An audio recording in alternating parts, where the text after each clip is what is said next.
মুরব্বীদের মুখে একটা কথা শুনছিলাম,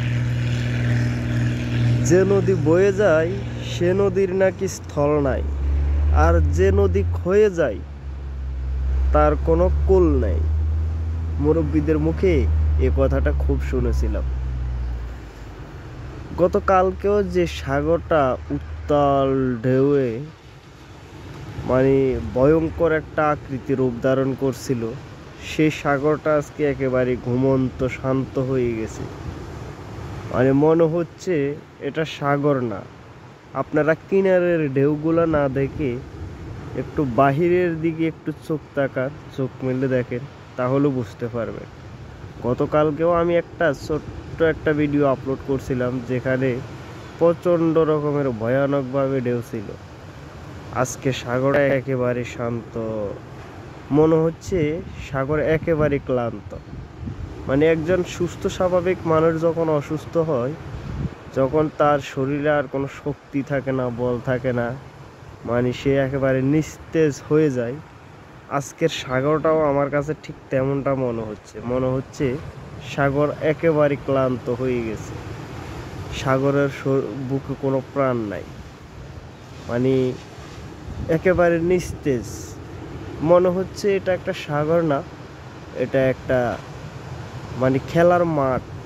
আমার কাছে এরকমটা মনে হচ্ছে। তো আপনাদের কাছে কি মনে হচ্ছে অবশ্যই কমেন্ট করে জানাবেন।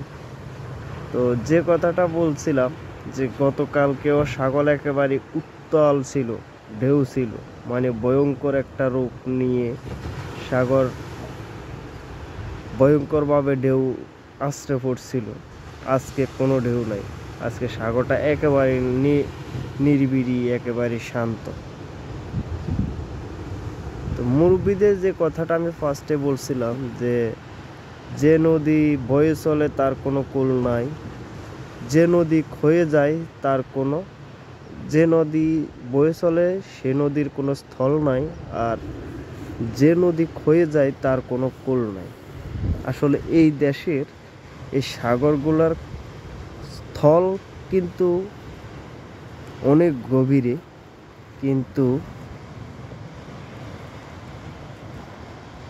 কুল ভাঙার কোনো চান্স নাই, এই দেশে ভাঙে না। এই যে মাঝখানে এই ছোট একটা পাহাড় দেখতেছেন, তারপর ওই যে দূরে কুয়াশার আবরণে ঘেরা একটা পাহাড় দেখা যাচ্ছে। আমি এখানে আজকে 3 বছর, কিন্তু যেমনটা দেখতেছি তেমনটাই আছে। যে 3 বছরে যেভাবে দেখছি 3 বছর পরেও ঠিক সেভাবেই আছে, মানে ক্ষয় হওয়ার কোনো চান্স নাই। ঢেউ আসে ঢেউ যায়, কিন্তু ক্ষয় নাই। এই ছোট্ট পাহাড়গুলার, সাগরের বুকে ছোট্ট এক টুকরা পাহাড়, যেটার কোনো ক্ষয় নাই, যেভাবে দেখছি ঠিক সেভাবেই আছে। তো ভালো লাগলে ভিডিওটা শেয়ার করেন আর কমেন্ট করেন। ভালো লাগলে পেজটাকে ফলো দিয়ে সাথে থাকেন। ধন্যবাদ সবাইকে।